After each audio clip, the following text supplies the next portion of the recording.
He was about to sign the biggest deal of his life, until he saw her carrying a tray. The sterling room smelled like polished oak and ambition. Crystal chandeliers scattered lights like small, confident suns over linen-flecked tables. Grant Whitaker sat at the head of a mahogany table, a fountain pen, uncapped beside his contract, a glass of water, sweating quietly in the humid air. His suit held the exact tailoring of a man who never learned to tolerate slack lines, his jaw set, eyes practiced at masking everything that shouldn't leak into a boardroom. The deal on the table would change his company's footprint across 2 continents, create headlines, and affirm every assumption he'd made about what mattered in life. Control, calculation. Futures hedged. Across the room, a tray wobbled.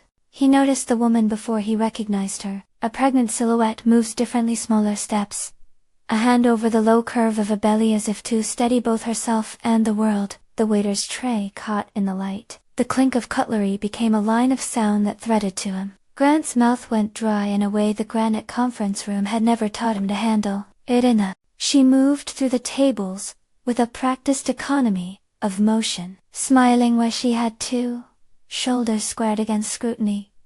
Born of labor and long hours, 8 months pregnant. The line of her dress stretched over the swell of a body that had borne more than one version of her life. Derek Sloan, the restaurant manager, with a voice like sandpaper, was close behind, barking instructions to a younger server. He barked something at Elena that made her jaw tighten. She answered with a careful smile that didn't reach her eyes. Grant's memory folded into the room like a photograph being refocused. He saw the divorce papers, again cold paper. The suddenness of a signature. He heard the voice that had ended the marriage. "I found someone." She had said something similar then. The word Europe dropped like a stone into his chest. He had signed. Of course he had. The options had narrowed into an arithmetic of survival. Lawyers had sharpened their pencils, and pride had told him leaving was the answer. He had convinced himself she had walked out of their life, that she had boarded the life that made leaving worth it. Now she moved under the glow of chandeliers, carrying plates to tables that laughed and flirted and spent. The dish on her tray trembled slightly, and Grant's hand, unused, too moving for anything other than a handshake, reached out before. His mind had processed the motion. He caught the rim of the tray as it slipped, his fingers closing on the cool metal with a reflex so old he did not recognize it. Elena's eyes flicked up. For a hot beat, recognition sharpened them no more than a glance. A passing strike on the surface of a life already traveling away. Then she forced her smile again, and stepped on. Derek's voice cut through the room like a cleaver. "Watch it, Elena. This is a high-end place. One slip, and you're out." A hush almost passed over the diners, the way a small town holds its breath for a scandal that never becomes news. The men at Grant's table looked up. The men who had come to sign papers and exchange signatures for futures. Grant felt a heat rise. He didn't recognize less fury than a hollowness, the kind that comes when an old structure collapses, and you realize you were leaning on it without knowing. Elena's tray nearly tipped again. This time it was more than clumsiness. Her foot faltered, her breath caught, a prickle ran across the back of her neck, sweat shone on her lip hand. She pressed a palm to her temple. Blink. The restaurant spun a fraction. "Are you all right?" a patron asked, the voice soaked in the brittle politeness people use when they suspect misfortune but prefer to keep it at arm's length. She breathed, nodded, but there was a tremor in it. The manager's timeout for cruelty passed him by. He stepped forward with a smirk. "If you can't handle the floor, maybe there's another line of work for you," Derek said, loud enough for strangers to hear. The words shot under Elena's ribs. Grant stood then the way a man does when he realizes the trajectory of his life has changed without consulting him. Slow, unavoidable. He crossed the room. People made way as if for a storm. "You need to leave her alone," he said, and his voice carried an authority that hadn't needed to do anything but speak. Derek's smirk narrowed into a glare. "This isn't your place, Mr. Whitaker," Derek said. He used Grant's name with a performative familiarity that made Grant want to retch. "Whatever personal story you're trying to write, this is still a business." Elena looked between them, cheeks flushing. She set the tray on a service cart with hands that trembled in a way money couldn't steady. Grant noticed the tan line on her ring finger. Impression of a ring where a ring used to be.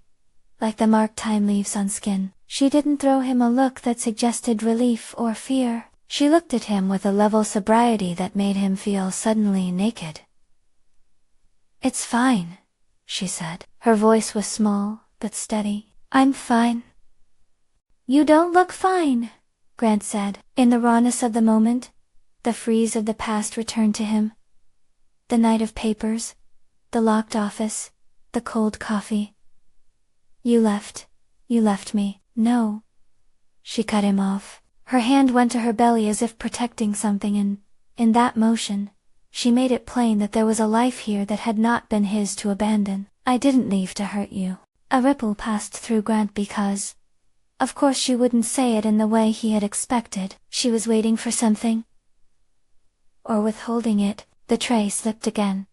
A clatter like a punctuation mark in a story neither of them had been invited to edit.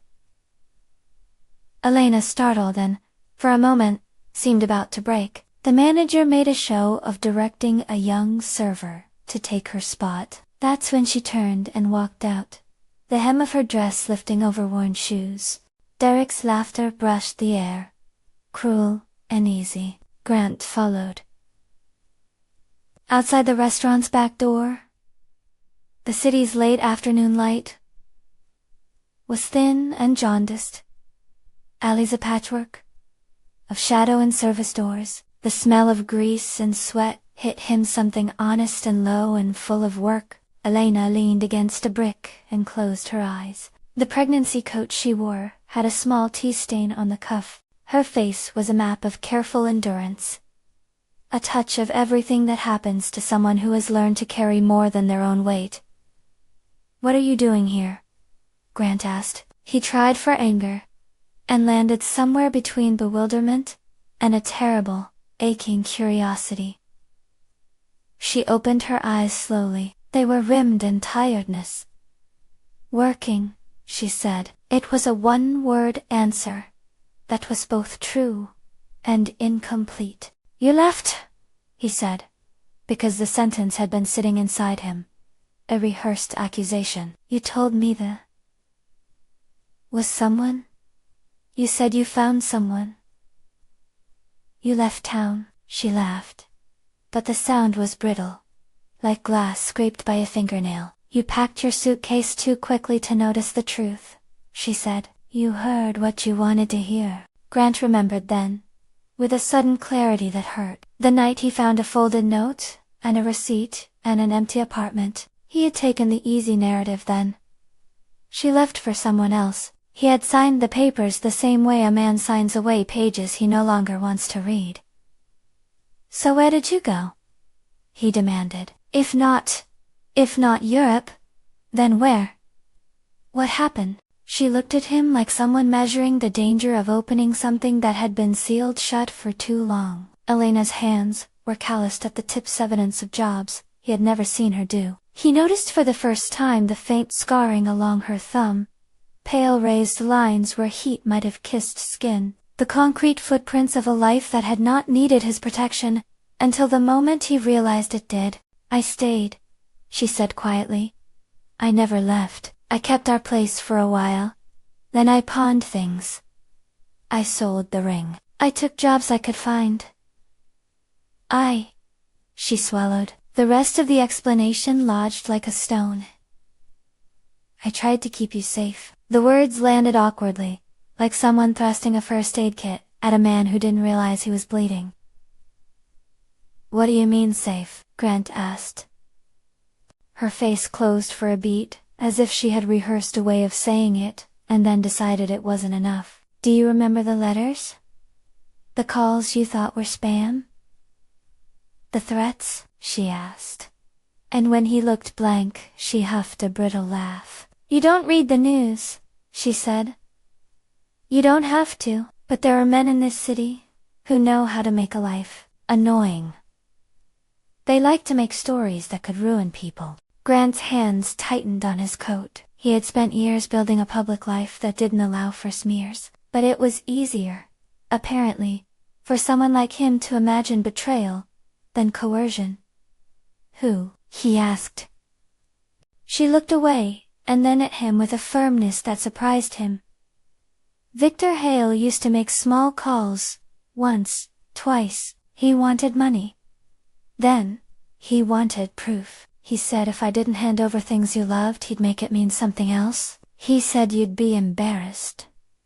He said people would see the life you built and test it. Elena's voice was steady, but there was a tremor on admission of the cost she'd paid. I kept paying. I paid from whatever I could get. I worked where I could. I lied about where I was so they wouldn't find you. I used to think if I kept the noise out of your life, you'd be safe. Grant felt his assumptions cracking like thin glass. Images came unbidden. Anonymous envelopes left in mailboxes, blackmail emails flagged and deleted. Late-night calls he had shrugged off because the caller ID didn't ring a bell. He had assumed distance meant desire for distance. You did all that for me? He asked. And the question sounded less like gratitude than accusation, as if she'd burdened herself with a secret to protect his comfort. I didn't do it for you, she said. The sentence was simple. I did it so I could sleep at night. I did it so those men would leave us alone. You were easy to protect from a distance, easier than being in the middle of it. He thought of Elizabeth, of the seat to his left at the table, the woman who had negotiated contracts with him, and then moved to a life of her own. He thought of the clean numbers of his balance sheet, and of how little any of it had told him about human cost. His chest felt like a room you had once lived in but now entered and saw everything out of place. Grant fished his phone. Hands efficient, as always. He typed Miles. Miles Carter. His investigator. His man who followed clues like a hound. He hit call. The conversation was quick, clipped. Find everything. Now. Miles' voice was a low certainty at the other end, the sound of someone who had been expecting a call like this since the morning. Grant hung up, and felt the quick reprieve of action. When Miles arrived, he was all business. A battered leather jacket, a hairline of a smile, that meant he had already solved half the riddle. They walked back to the alley like men returning to the site of an unresolved argument. Miles listened. Took notes in shorthand only. He understood. Glanced at Elena, with the kind of respect that had nothing to do with salary. He didn't pry at the parts of her story that would force him to explain why she had done what she did. He simply said, "Show me what you've got." Elena obeyed like someone who had lived under demand for a long time. She pulled her frayed purse from her shoulder and set a small stack of receipts on a brick ledge. Money exchanged for silence. Small sums extracted too, by piece. Miles fanned them out, and found a threaded series of transfers small enough to look like casual spending but regular enough to show a pattern. There were pictures too, thumbnails on an old phone showing Elizabeth's life reduced to an inventory. Pawn tickets, a jewelry box empty of its linings, one photograph of a man whose face had been deliberately hidden but whose name kept cropping up in the margins. Mason Crowe. Miles' jaw tightened. "This isn't a breakup," he said. "This is extortion." The word made everything shift. Grant felt the landscape of his memory change. What he had thought of as betrayal might have been a long, quiet, hideous system designed to bend people to other people's will. For a moment Grant's world narrowed to a single, sharp focus. Men who had teeth in the seams of other people's lives. He did the thing he had always done best. Money, influence, leverage. He could feel the old reflex. Buy quiet, buy solution, bury it, and move on. But there was something different. Now, standing over Elena, with her hands rough from work, and her face the map of long, private war, Grant felt a deep, unfamiliar responsibility. The responsibility was not just to fix the problem but to see the consequence, to take a seat at the table that this had broken, and to set it right, without asking if the repair would absolve him. They started the lawful way. Miles compiled what he could. Bank transfers, photo evidence, a log of men who had been seen meeting with a small-time criminal network. They took it to a prosecutor who listened, and did not seem bored by the scale of the human cost. The DA put together a task force, a small team, with warrants, and a willingness to chase the money and the men. Arrests would come later, after wiretaps and affidavits. This was how the city dealt with abuse, that wore a suit and a glove. Paper, patience, legal muscle. Grant's decision was immediate and practical. He would not bury this. There would be press statements and court filings, not because he wanted publicity, he did not, but because the men using fear as currency needed to face the same system they had manipulated. He refused the easier path of gentle settlements. He wanted accountability in the open, because secrecy was a currency. But there was another urgency in the room. A different rhythm. Elena's breath had been sketching in a way that now worried him. That night, a headache had lodged behind her eyes. She had complained of blurred vision on occasion, and her ankles had shown a swelling that no amount of walking ruthlessly ignored. Tonight, the lights of the alley seemed to swim as she pressed her palms to her temples. She looked at him, and the world tilted then. She slid down the brick wall like a sack with a story inside. "Call an ambulance," Grant told Miles. The man moved with a swiftness that came from the kind of job that used to be running toward trouble rather than away from it. 911 arrived with the professional calm of people used to carrying alarms. The EMTs were efficient, asking questions and taking vitals, their faces open ports of competence. "You had headaches?" the paramedic asked. Elena nodded. "Any vision changes?" She nodded again, lips pressed thin. A nurse checked blood pressure, and made a small, professional noise of concern. "BP sky high?" she said. And there was no melodrama in the tone, just a statement of a fact that could tilt everything. The monitor beeped, and numbers marched across in a decisive line. "We're taking her to the hospital. Possible, hypertensive, crises. It could be preeclampsia." Grant had learned the words by now, but nothing in his life had prepared him for the way the phrase would refract in this moment. He felt both wholly unmoored and precisely necessary. He rode in the ambulance with Elena between them, the oxygened light of the vehicle making everything look clinical and small. She clutched his hand with the pressure that said, more than anything else, that despite everything they had been through, she had not been resigned to the idea of losing control. At the emergency department, things moved in a choreography honed by necessity. The fluorescent lights were harsh. The air smelled faintly of antiseptic and coffee, and machines beamed in small, urgent flashes. A triage nurse, someone with practiced, conciliatory authority, asked for a medical history. Elena supplied it with a precision that suggested many nights of private worry. Her blood pressure remained dangerously high. Tests showed protein in the urine, a hallmark that the clinicians would not dramatize, but treat with grave caution.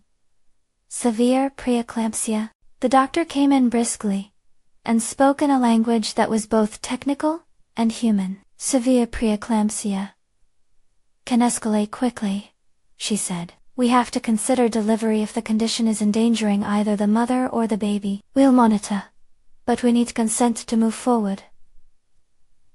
If an emergency C-section becomes necessary. There was a flurry of small motions, consent forms, signatures. A clipboard passed between hands. Elena read the lines like someone finishing a long assignment. She signed, her hand steady, despite the thin tremor in her wrist. There was agency in that signature, a refusal to be reduced to a passive thing that happened to other people. Grant scrawled his name beside hers when asked for a second signature. Not to take power, but because hospitals sometimes require someone to do what a patient cannot, he felt the weight of responsibility settle like a mantle. Then the crisis accelerated. The doctor's voice tightened. Elena's headache deepened until it was larger than the room. A hammer that did not stop. She squinted to focus on Grant, and then lost the sentence. Her lips parted, and the word was air. Nurses moved with a precision that, in another life, might have looked like choreography. Here it was survival. "We're taking her to the OR," the doctor said. "We're preparing for an emergency. It's the safest option right now for mother and child." Consent was noted. Elena's name, a series of vital stats, the muted hum of a monitor, the procedural scaffolding of medicine framed. What happened next? There was no miraculous instant recovery, only an assemblage of professionals, skilled and humane, whose hands moved with the deliberate, almost reverent competence of people who worked with life and its precarious edges. The operating room smelled faintly of antiseptic, and the kind of focused attention that keeps institutions from being simply machines. The anesthesiologist explained the procedure in a voice that had the rhythm of someone who both believed in what they did and respected the terror that accompanied it. Grant stood in the doorway like a man carrying a life's catalog of wrongs and promises. He watched Elena's face, the way she clenched her jaw, and then relaxed when the anesthesiologist placed a cool hand on her arm. She squeezed his hand before the world distilled into flashes of surgical light. When the baby arrived, it came into the world like a small argument. Tiny fists, a breath that was more protest than replacement, and then a thin wail that carved the air. The neon signs of the operating room blurred. The baby was whisked away to a warming unit and then to the NICU numbers that blinked a slow and hopeful Morse code. The doctors were careful with words. Small and premature, needing support, staying stable for now. There was not the kind of guaranteed triumph stories rely on. There was, instead, a fierce, professional insistence on possibility. Grant stood at the glass of the NICU for the first time and felt the layout of his life change. Rows of incubators hummed like small engines trying to override an early entrance into the world. Nurses moved with tenderness that wasn't theatrical, practiced kindness honed by the repetition of miracles that were often small and fragile. The baby was tiny, wrapped in a thin blanket, tubes curled like protective vines. For the first time in months, Grant felt a drive to step outside his balance sheets and into the messy, demanding business of being human. They named him Evan, because Elena had thought of the name during the late-night shifts, when she'd been too tired to think of anything else brighter than a suggestion scrawled on a receipt. Evan felt right short, solid, unpretentious. Elena said the name with a tremor that had nothing to do with fear, and everything to do with the strain and sweetness of choosing to claim a life in the face of uncertainty. The hours after the birth were a blur made of sharp peaks of fear and long stretches of patient waiting. Miles moved with the kind of quiet momentum that suggested he had already started the legal wheels turning. He'd produced warrants and statements. He'd found ledger entries detailing payments and transfers that traced the line, from small amounts collected in unassuming places to a ledger held by names that liked to blend into the background. Miles gave Grant a look that meant they were at the beginning of something that could not be lightly dismissed. The DA's office took the evidence seriously. They had a moral hunger for the kind of case that exposed predators who profited off human weakness. There were wiretaps to be requested, subpoenas to be filed, and a task force to be assembled. Mason Crowe and Victor Hale were named in affidavits that read like a map of coercion. They were men who had used fear as a currency, and, as is often the way with men who find an audience in fear, they believed themselves entitled to it. Arrests were not swift, because law is not a spectacle. They were the product of hours in a room with blinking lights, where a prosecutor presented timelines, and a judge signed orders that, while not dramatic, had the authority of steel. The men were picked up on charges that fit like carefully cut cloth: extortion, coercion, unlawful restraint of privacy. They had operated in shadows, but their trail of receipts and phone calls dimly traced back to them. Grant watched as the city did what it could, use its structures to right at least some of the wrongs. He could have stopped there for him. Public justice might have been a tidy end, but the thing that bent him into someone new was not a thirst for retribution. Standing over Elena's exhausted frame, in the quiet of the hospital, clutching notes from Miles, watching the tiny chest of Evan rise and fall under a halo of light, something else took hold. He saw how dignity had been eroded by small acts of cruelty. The manager's snide comment in the restaurant, the pawning of a ring. The way the city's indifference had made it easy for someone to think they could buy silence. So Grant did not quietly pay to make it go away. He used his resources to build systems. He funded an upgrade to the NICU, adding equipment that would mean more space for families and better support for fragile newborns. He created a fund to assist parents caught in a strangling coil of extortion, practical help for medical bills, legal counsel, and immediate resources so someone in Elena's position would have a way to stand without sacrificing their own dignity. The fund was named simply so its purpose couldn't be mistaken. Grant insisted it operate through a non-profit, with professional oversight, rather than a private slit. He had learned that quick fixes was not the point. He also bought the restaurant that had been the site of Elena's humiliation.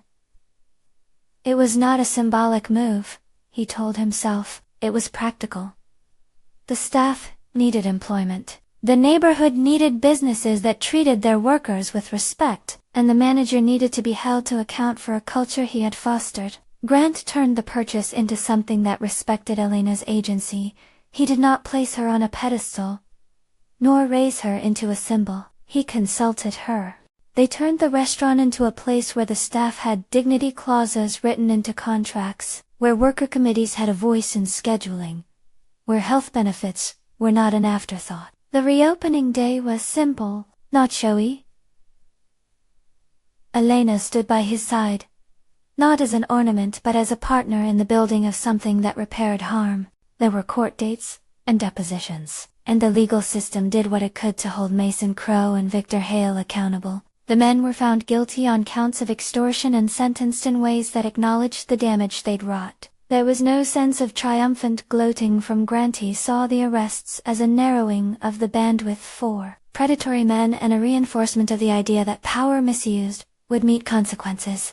The prosecutions were public and legal. There was no vigilante justice, no private revenge. Justice, flawed and procedural as it was, moved in the direction of repair. Elena recovered, slowly, and with a patience that had more to do with her than anyone else. The preeclampsia had been severe. The doctors were careful to say that she had been lucky in many ways.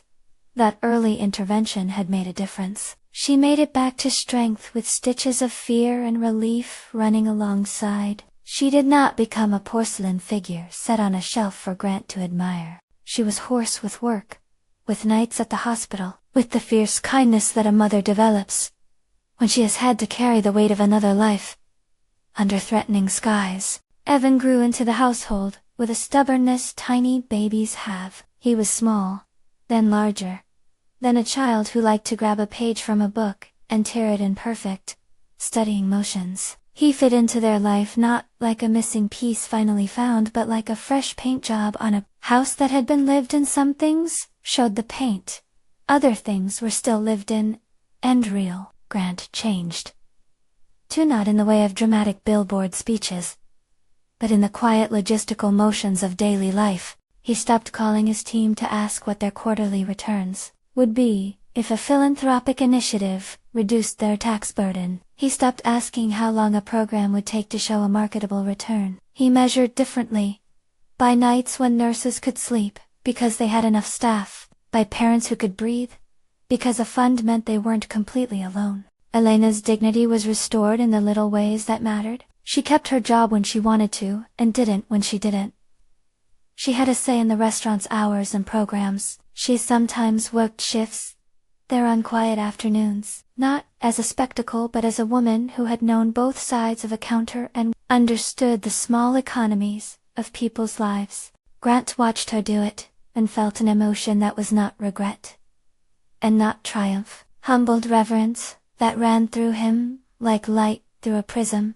They did not rush toward a romanticized reconciliation. There was no movie-style montage of them hand in hand, of past grievances dissolving in a sunrise. Instead, there were longer conversations in hospital waiting rooms, then in living rooms, while Evan slept fitfully with too much oxygen on his small chest. They learned, slowly, how to apologize without making a speech, and how to accept apologies without bargaining. The newness of their relationship had nothing to do with a second chance, in the way people who hadn't been in the middle of it imagined. It had to do with the hard, quiet labor of accountability. The restaurant reopened, with a subtle plaque inside the entryway. It didn't proclaim his name or hers as an absurd monument to spectacle. It read as a small statement of values. The menu included a line about the staff being treated fairly, and a fundraising board in the corner that directed patrons toward the nonprofit that had helped Elena. The manager who had mocked her was no longer. Their security camera footage and HR interviews had found his pattern of behavior. The new manager carried a different kind of quiet, one that assumed dignity rather than tested it. Months later, when Evan's chest rose and fell at home under a low lamp, Grant stood and watched them sleep. He had once equated value with numbers and titles. Now he measured it in tiny breaths. He had stepped into his office and ordered accounts, to open a NICU upgrade, to fund a legal clinic, to set up scholarships for workers in precarious jobs. He still ran a company that made decisions down to the decimal point. But his decimal points now had margins for he had been hardened by years of climbing, and softened by a life that had made him responsible in a new way. There was a moment in the quiet of the nursery when Elena woke and looked at him. The tiredness under her eyes softened by a trace of a smile. "You didn't have to buy the restaurant," she said, voice low. "I know," he said, "but I wanted to make it so that other people wouldn't have to be humiliated there. That matters to me." She studied him for a long breath. "You were a millionaire who found his pregnant ex-wife serving tables," she said, parroting an absurd headline that people might one day write. "You could have walked away again." Grant let out a small laugh that had the shape of relief. "I could have," he admitted, "but I didn't. I couldn't." She traced a finger on his knuckle, the action quiet and intimate.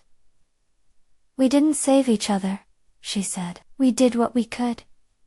Maybe that was the truest thing of all. They had not saved each other from the past. They had made choices in the present that respected the lives that had been bruised by those pasts. Evan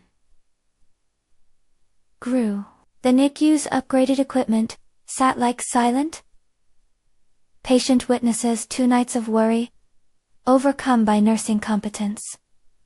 The fund the Whitaker Foundation seeded became a resource that local hospitals leaned on for families whose lives had been quietly taxed by predatory men. Grant refused to make a speech about the fund's return on investment. He accepted testimonials from parents who said it had been the difference between bankruptcy and breathing room. He visited the kitchen of the restaurant, once more smelling the honest grease and garlic of food. And sometimes, when the night was slow, he took a table and watched the staff move like a small, rehearsed community. The court case closed with measured sentences and fines that the state used to pay restitution. The men were led away in morning light, not in dramatic fireworks but with the slow dignity of the law catching up. There was no sensation of victory that felt like gloating. There was, instead, the weary satisfaction of a system doing its job. Justice was not a salve. It was an attempt to redraw the boundaries of what behavior could be tolerated. Grant's transformation was not loud. It didn't happen with a single grand gesture, and then fade into the comfort of self-satisfaction. It came as a reprioritization. He hired better protections for his employees. He created channels through which complaints could surface, and he insisted the foundation he funded be run with strict ethical guardrails, rather than PR lip service. He learned to be present in a way that cost him time he had once considered too valuable to waste. On the day the restaurant reopened, the room was calm, the lighting softer than the Sterling room's chandeliers. The staff stood at the edge, a ragged, delighted group. Elena stood at the counter, a shawl over her shoulders, Evan in a sling against her chest. People who had once only been names on legal documents came to eat a meal and support a place that had been turned from a site of humiliation into a site of dignity. They renamed it without fuss. The new name did not try to remake a person into a myth. It was simple, elegant, and inoffensive. Inside, the blackboard near the register said in neat letters, "In honor of all who work with dignity." There was a blurb about employee protections, and a small corner dedicated to information about the fund, if anyone needed help. Grant watched Elena move from table to table, and noticed how different she looked when her labor was voluntary rather than imposed. She laughed at a joke a busboy made, her shoulders losing some of the armor they'd held for so long. She was, finally, allowed to do what she wanted and to be the agent of that choice. When the city papers ran the story, a quiet human interest piece that avoided cheapness, Grant refused to speak at length. He did not want his redemption to be turned into a marketing angle. He sat with Elena at a small table that afternoon, the hum of patron conversation around them like a steady undercurrent, and they did not have to say much. The work they'd done together was visible in the little increments of policy and practice. It was measurable in the way a nurse at the NICU could afford to sleep, and in the way a single mother who had been harried out of the city could find a lawyer without emptying her savings. At night, when Evan slept against Elena's chest, and the monitor in the corner beeped a slow lullaby, Grant would stand by the window and think of the sterile conference rooms, the legal pads, the numbers. He had thought that success was a fortress. Standing there, he realized it could be a tool. It could be wielded to shore up what had been broken by cowardice and cruelty. Power could, in rare instances, be used to create openings instead of walls. He still kept the fountain pen he had almost used to ink the biggest deal of his life. He sometimes unclipped it and rotated it in his fingers at odd hours. The movement was a habit, not a ritual. It reminded him of a time when decisions were a binary, profit or loss. Now there were more squares on the board, more people occupying the empty spaces that had once felt purely decorative on his charts. Weeks turned into months. Evan took his first steps, and then his first scrape, and the trivial enemies of childhood crowded around like a healthy swarm. Elena regained a strength that came from sleep, and enough money, and the quiet, social technologies of a life not lived under fear. Grant found himself less inclined to measure people by what they could bring him, and more willing to listen to what they asked for. He missed things.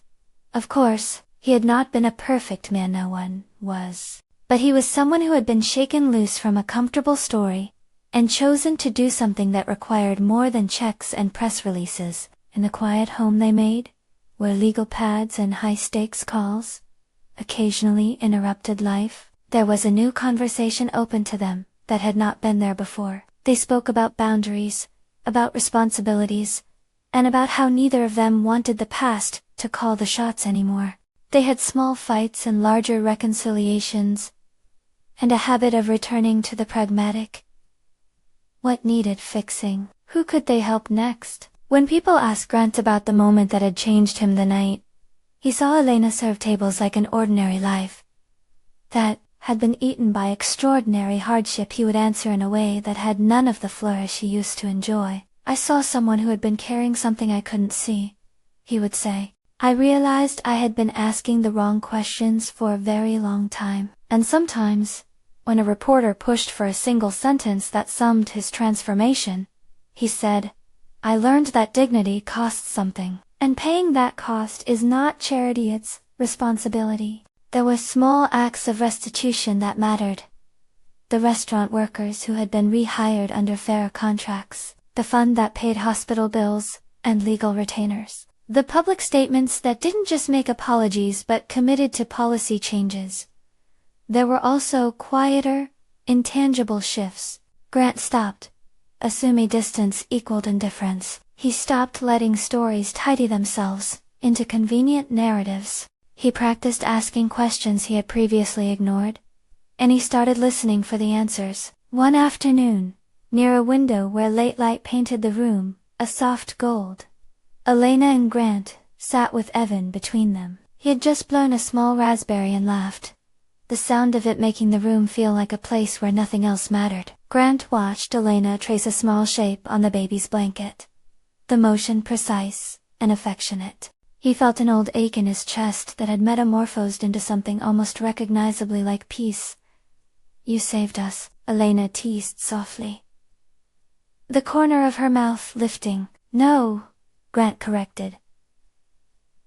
"You saved a lot of things. I just stopped pretending I didn't see them." She leaned her head on his shoulder, and they watched Evan breathe, the tiny chest rise and fall like a new promise that had nothing to do with grand pronouncements, and everything to do with the slow work of living rightly. The restaurant's sign might read differently now, and the NICU might be brighter, and men who had thought themselves entitled to bruise others would be served the slow food of consequence. These things were not cinematic miracles. They were hard-earned, policy-driven, and tender in their smallness. When the city lights came on, and the house settled into a soft thrum, Grant made a quiet vow that felt less like a movie's dramatic epiphany and more like a practical choice. He would no longer let others pay the price for his indifference. He would not buy silence again. He would not let dignity be the sacrificial offering on the altar of convenience.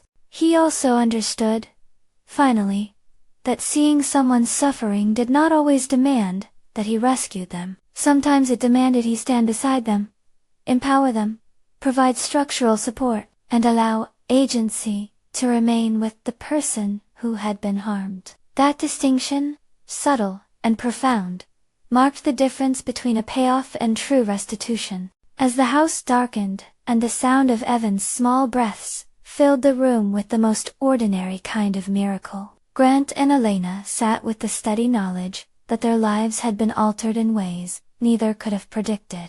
The millionaire who had found his pregnant ex-wife serving tables had been changed, indeed not by a single headline or a tidy redemption arc, but by the steady work of accountability, legal consequence, medical urgency, and a restructuring of priorities that made room for other people's lives. In the years to come, the fund would help dozens of families. The restaurant would become a community hub rather than a place of humiliation. Elena would sometimes sit at the counter and teach new hires how to carry trays with dignity, the lesson more about respect than about mechanics. Grant would be the man who walked through conference rooms with less fear of looking small in public and more willingness to be measured by how he treated the vulnerable. Sometimes, on nights when the city hummed below, Grant would take out his fountain pen and write a note to himself. Not a manifesto, but a sentence he hoped he'd remember. When you see someone carrying more than they should, ask what you can do to lighten the weight, without making them less of themselves. It was a small sentence. It was the anchor he needed. He kept it folded in his wallet beside a faded Recita pawn ticket Elena had once saved, now filed in their home as a relic of where they'd been and what they'd survived. It was no talisman, no guarantee of perfection, but it was a reminder that some moments don't just change the course of deals, they change the shape of a life. If this story has made you think of a time you misread someone, or a moment when appearances almost cost you the chance to understand, share it below. There are more stories like this, of messy human failures, and quieter, harder redemption, so subscribe if you want to hear them.